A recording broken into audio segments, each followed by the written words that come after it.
Think about the last snack you couldn't stop eating, the one where you finished the whole bag and immediately wanted another. Now imagine that snack never left the country it was made in. Nobody outside ever tried it. Nobody ever will unless they book a flight. That's exactly what this video is about. 10 Japanese snacks so good, so specific, so deeply tied to where they come from that the rest of the world never got them. And honestly, that might be the whole point. Japan has one of the most obsessive snack cultures on the planet. Walk into a konbini, which is what locals call a convenience store, and you're not just grabbing something to eat. You're making a choice between 50 things that were each designed by someone who genuinely cared. Number 1 is Shirokuma ice cream. And if you've never been to Kyushu in southern Japan, there's a very good chance you've never heard of it. Shirokuma translates literally to polar bear, which tells you something about how it looks. It's a shaved ice dessert topped with sweetened condensed milk, red beans, mochi, and pieces of fruit arranged to look like a bear's face. It sounds like a lot, and it is. But it works in a way that's almost impossible to explain until you're eating it in the middle of a Kagoshima summer when it's 35 degrees outside and your brain has basically stopped working from the heat. It's been made the same way since the 1940s in a small cafe called Mujaki, and the recipe hasn't changed because there's genuinely no reason to change it. The reason it never exported is partly logistics and partly philosophy. Shaved ice is a texture experience more than a flavor experience. And that texture doesn't survive a freezer, a shipping container, or a supermarket shelf.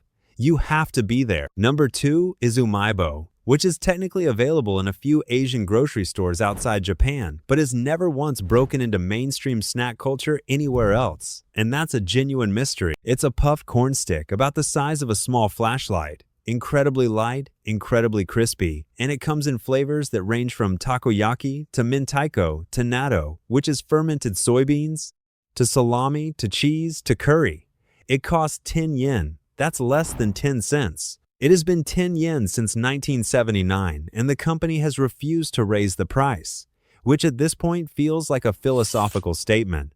The reason it never took off outside Japan probably comes down to the flavor range. Western snack markets tend to move slowly on unusual flavors. Natto-flavored corn sticks are not going to get shelf space at a gas station in Ohio.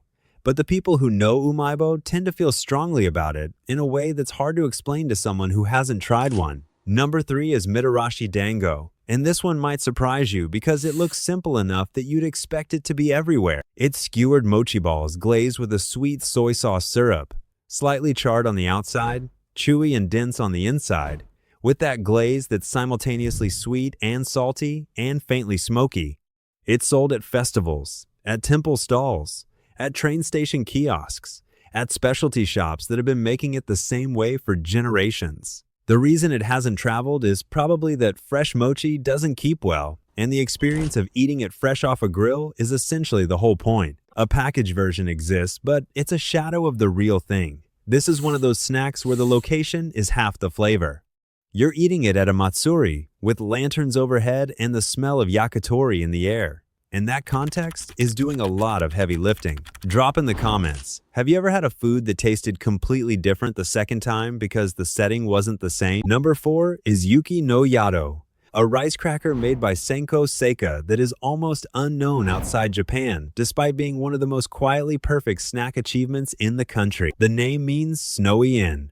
The crackers are light and airy, with a glaze made from sugar and soy sauce that hardens into a thin shell on the surface. The texture, when you bite into one, is genuinely unlike anything else. It shatters slightly and then gives way, and the flavor is gentle in a way that makes it completely impossible to eat just one. It's been made since 1977 and has a following in Japan that borders on devotion. The reason it never exported is probably that it's extremely fragile. The glaze cracks under pressure and the crackers break easily, which makes them a nightmare for international shipping and the kind of mass retail environment where things get stacked and crushed. It's a snack that rewards care, which is maybe why it stayed home. Number 5 is puka, which some people outside Japan will recognize because it briefly appeared in international markets in the 90s before quietly disappearing again. Number 6 is kaki no tane, which translates to persimmon seeds and refers to the shape of the small, spicy rice crackers that make up the snack. It's almost always sold mixed with peanuts at a ratio that has been the subject of genuine debate in Japan for decades. The standard is 6 parts crackers to 4 parts peanuts. But regional variations and personal preferences mean this is actually a topic people have opinions about. Strong opinion. The crackers are thin and crunchy with a heat that builds slowly rather than hitting immediately. And the peanuts balance that heat in a way that makes the combination addictive in a very specific way. It's been a bar snack, a television snack, a train platform snack since the 1930s. Outside Japan, it exists in Asian supermarkets, but never cracked mainstream retail. Possibly because spicy rice crackers are a harder sell in markets where the default snack is either sweet or cheese flavored. What do you think the most underrated snack category is? Put it in the comments. Number 7 is Ramune candy. Not the drink, but the small chalky tablet candy that comes in a little plastic bottle and dissolves on your tongue with a fizzy sensation that's almost impossible to describe accurately. It's been a childhood staple in Japan since the 1960s. The flavor is loosely based on the Ramune soda, which is itself a uniquely Japanese take on lemonade. And the texture is somewhere between a sweetheart and a Pixie Stix tablet, but lighter and more delicate. The reason it never really exported is partly that it's so tied to Japanese childhood nostalgia that it doesn't carry the same weight anywhere else. And partly that fizzy candy in tablet form is a genuinely strange concept to market to someone who didn't grow up with it. It exists in import shops and online, but it has never found its international moment and probably never will. Number 8 is Jagariko, a snack made by Calbee that deserves far more global recognition than it gets. It's a small cup filled with thin, crunchy potato sticks that are somewhere between a chip and a cracker in texture.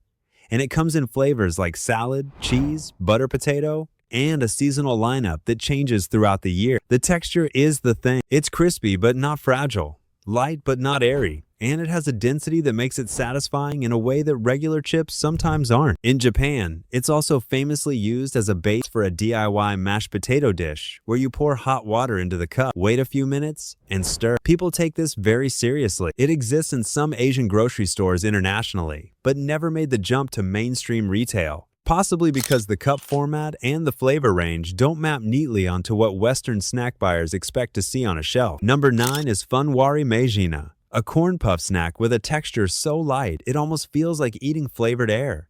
It's made by Meiji and has been around since the 1980s. The flavor is a gentle sweetness with a faint corn base, and the texture collapses almost instantly when it hits your tongue, which is either a feature or a flaw depending on your personal relationship with snack density. In Japan, it has a quiet, loyal following, the kind of snack that people don't talk about loudly but always have somewhere in their house. It never exported, partly because ultralight corn puffs are a crowded category internationally, and partly because the gentleness of the flavor, which is the whole point, reads as blandness to people who didn't grow up eating it. Context shapes taste more than we usually admit. Number 10 is Shiroi Koibito, and this one is the most famous on the list within Japan and the least known outside it.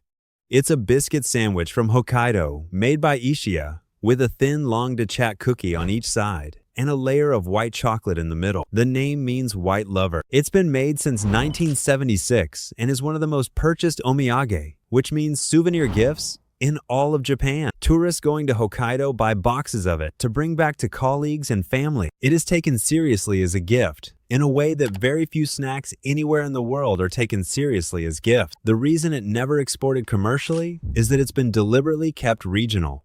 Part of its value is that you had to go there, or know someone who did. It's a snack that uses geography as an ingredient, and that might be the most Japanese thing about this entire list. So here's the question to close on, and I genuinely want to know what you think. We live in a world where almost anything can be shipped anywhere. You can order food from the other side of the planet and have it in a week, but some of these snacks have stayed home on purpose. Some of them only make sense where they're from. Is that a beautiful thing, or is it frustrating? Would Shiroi Koibito still feel special if you could buy it at every airport in the world?